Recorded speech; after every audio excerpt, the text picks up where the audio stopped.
kriteria benda yang dapat menghalangi air terkena kulit, benda itu bisa dikerok dia, ya bisa dikerok. Cap tadi dikerok bisa tidak? Bisa. Kerak lilin bisa. Kulit ikan bisa. Getah bisa. Kalau tinta itu meresap ke kulit atau berada di atas kulit? Meresap ke dalam kulit. Jadi itu tidak wajib untuk dihilangkan. Ya, sejenis tinta. Atau orang yang kerja di bengkel hari-hari berkecimpung dengan oli. Jadi ketika mau sholat sudah dicuci tangannya, tapi masih ada oli-oli yang nempel. Ya, itu apakah termasuk menjadi penyebab untuk tidak sah? Tidak, karena dia meresap ke dalam kulit. Kriterianya tadi bisa dikorek apa dia? Tadi saya katakan bisa dikerok dia. Kalau kita kan meresap ke dalam kulit, oleh sebab itu, ya orang yang punya tato berwudu tak jadi masalah. Kalau ada yang mengatakan orang punya tato tak sah berwudu, suruh ngaji lagi ya. Ya itu kan meresap ke kulit. Ya, tidak jadi masalah. Wudunya sah, sholatnya sah. Kenapa? Karena tato itu sifatnya meresap ke kulit. Berbeda dengan sejenis kerak lilin tadi, ataupun getah, ataupun cat, itu berada di atas kulit. Ya, tato tidak jadi masalah. Ada orang motor, ya debat, ya motor. Orang yang punya tato nggak sah wudhunya, jadi nggak sholat dia. Kan itu jadinya kan? Kalau dikatakan orang yang punya tato wudhunya tidak sah, berarti tak bisa lah dia sholat selama masih ada tatonya. Ya, kan kacau kayak begitu itu.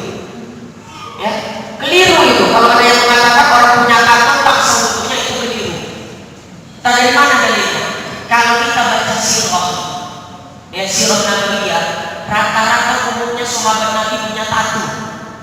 Zaman jahiliyah dulu tatonya udah sedikit. Ya, tatonya itu sekujur tubuh bahkan. Karena tato bagi orang Arab dulu itu menunjukkan identitas sosialnya.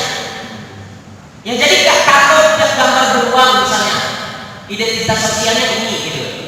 Ya, tato gambar buaya misalnya, ya, identitasnya begini. Itu menunjukkan identitas sosial.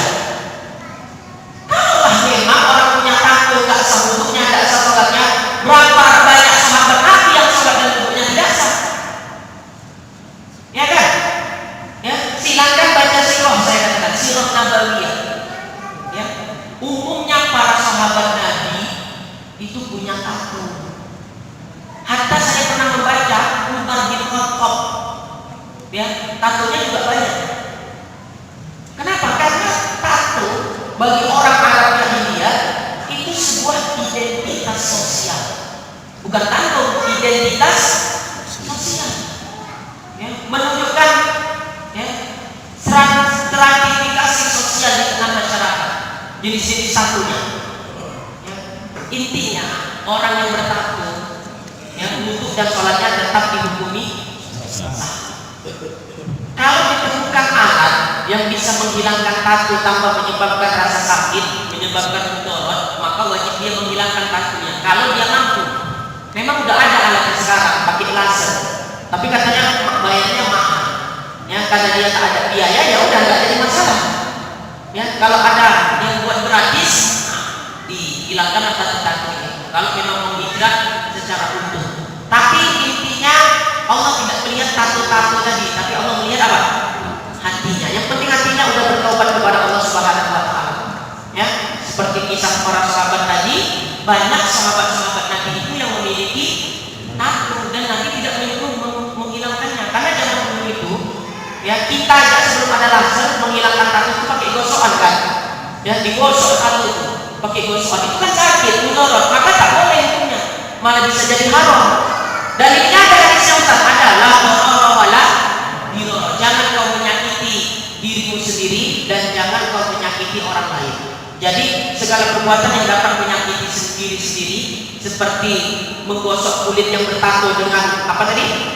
Gosokan, itu menyakiti dirinya sendiri, maka itu haram dilakukan. Ya, jadi tidak jadi masalah ada tato, yang penting sholat 5 waktu. Daripada orang nggak punya tato, nggak pernah sholat 5 waktu. Ya, paham ya? Ya, jadi tidak ada masalah punya tato, yang penting sholatnya 5 waktu. Daripada nggak punya tato, nggak sholat. Kan mana yang lebih baik? Nah, itu. Jadi kita berpikir rasional kita ya, berpikir realistis. Jadi Bapak Ibu hadirin Allah, segala bentuk benda yang dapat menghalangi air sampai kepada kulit itu wajib dihilangkan terlebih dahulu sebelum berwudu. Kalau tidak dihilangkan terlebih dahulu, wudunya bisa menjadi tidak sah. Hatta perempuan itu sering pakai apa namanya? Kutek ya, pewarna kuku. Ya, pewarna kuku itu ada jenisnya kutek. Kalau kutek itu seperti cat. Bahkan yang sekarang itu modelnya cantik pula, bisa dibentuk gambar kuku. Ya, ada ya. Gambar belalang, gambar cakung, gambar buaya, ya di kuku tuh bisa dibentuk itu. Itu sama sejenis kutek. Kira-kira kalau kutek dia di atas kuku atau meresap ke kuku? Di atas kuku seperti cat. Maka orang yang pakai kutek ketika berwudu itu wudunya tidak sah. Ya, sebelum dia menghilangkan apa? Kuteknya. Ya, berbeda dengan inai. Kalau inai itu meresap ke dalam kuku, yang dari daun apa itu? Daun inai atau daun pancar ya, itu meresap ke kuku tidak? Meresap ke kuku, ya, itu tidak jadi masalah, tidak jadi soal. Tapi kalau bentuknya inai, pewarna kuku dengan bentuk inai itu dia tidak meresap ke kuku, tapi sifatnya seperti cat, ya, dia berada di atas kuku, maka wajib dihilangkan terlebih dahulu kalau nak berwudu. Ya, kalau nak sholat, kenapa? Itu bisa menyebabkan wudhunya tidak sah.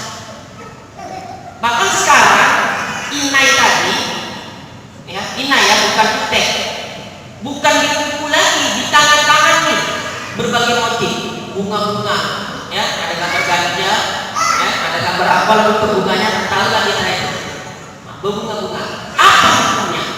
Bagi wanita menggunakan inai tadi untuk apa namanya, melukis tangannya tadi, disebut di dalam kitab Minhajul Qadir karya daripada Syekh Ibnu Hajar Al-Haytami. Bagi wanita muda yang belum punya suami, ya, wanita muda yang belum bersuami, memakai inai, ya, bahkan sampai melukisnya di tangan atau di kaki, itu ada dua pendapat. Pendapat pertama mengharamkan, pendapat kedua memakruhkannya. Ya, jadi bagi wanita yang belum menikah menggunakan inai di kuku atau menggunakan inai di sebahagian tangannya, melukisnya dengan berbagai bentuk bunga dan lain sebagainya atau dedaunan, itu hukumnya haram menurut pendapat yang pertama dan makruh menurut pendapat yang kedua. Kesimpulannya apa? Kalau belum menikah, hindarilah untuk menggunakan semisal itu.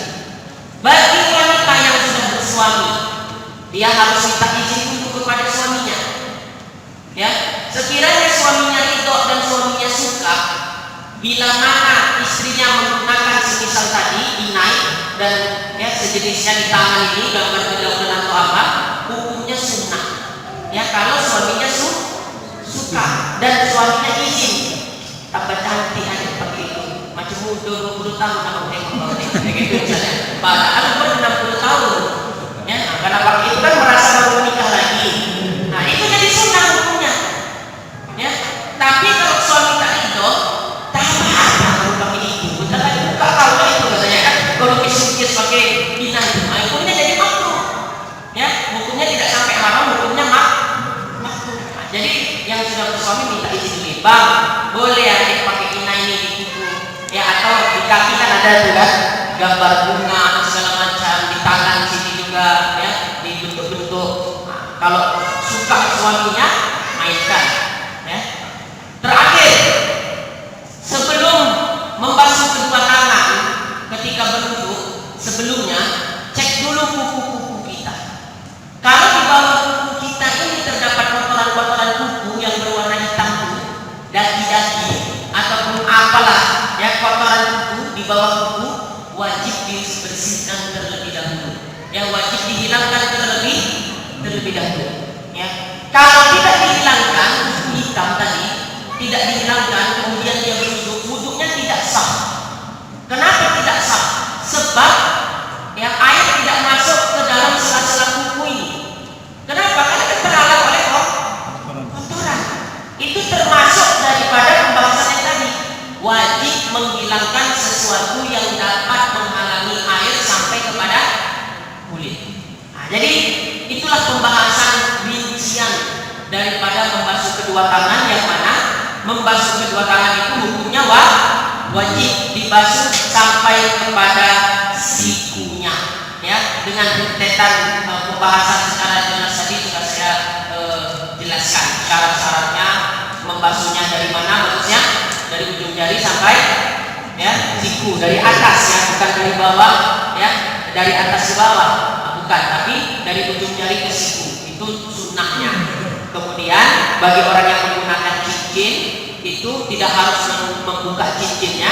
Khawatir kita kan kadang ada orang yang sifatnya itu teledor ya, berwudu di masjid dibuka cincinnya, diletak sini. Ketika sholat datang setan tuh, mana cincin kalbu katanya kan, lagi sholat ini, itu godaan setan tanpa kita sadari. Ya, Bismillahirrahmanirrahim. Nyari bahan lah setan tadi. Aku yang tak kiuk-kiukkan sama dia katanya kan gitu ya, biar tak tusuk dia. Ya, oh tadi dia berwudu, ditengoknya mana cincin budak tuh, kata setan tuh. Oh lupa dia sama cincinnya. Lagi sholat tuh lagi kiuk-kiukkan dia awak. Mana cincin kau red? Mana cincin kau awak tuh? Duh, awak nih kalau hilang nih. Mau tuh gara-gara cincin awak batalkan sholat. Ya, batalkan sholat balik ke kamar mandi dan hilang pula cincinnya kan gitu kan. Dalam kerja setan itu ada aja cara dia mengiuk-kiukkan kita supaya kita tidak khusyuk untuk sholat. Nah, selesai tentang wudhu ya, rukun wudhu yang ketiga membasuh kedua tangan sampai siku. Ada masa kira-kira 15 menit lagi kita lanjut tentang sholat. Berulang pembahasan kita pada bab sholat. Pada kemarin itu kita bahas syarat sholat berjamaah ya. Sudah diamalkan ya, bahwa tidak boleh serentak makmum dengan imam. Ya, tunggu dulu imam sempurna barbarnya, akhirnya baru kita boleh